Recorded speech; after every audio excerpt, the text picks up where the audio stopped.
रात्रीमध्ये तर पाऊस येतो आणि कार्यक्रमाची सगळी वाट लावतो नाही का? तर रात्रीपासून आमच्याकडे भरपूर पाऊस आहे, रात्रभर पाऊस आहे आणि आता सुद्धा पाऊसच आहे.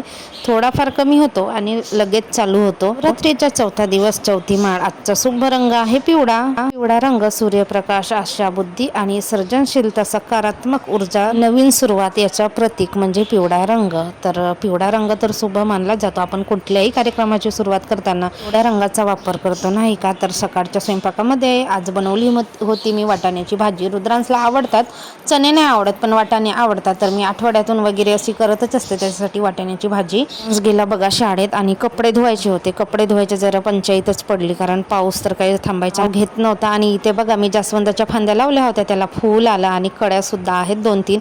फक्त अशी छोटीशी फांदी लावली होती तर ते जगली बघा. आणि रुद्रान शाळेतून आल्यानंतर अभ्यासाला बसला. अभ्यास किचनमध्येच घेते, कारण मला स्वयंपाक करायचं होता आणि थोडंसं आज लांबलचक स्वयंपाक होता.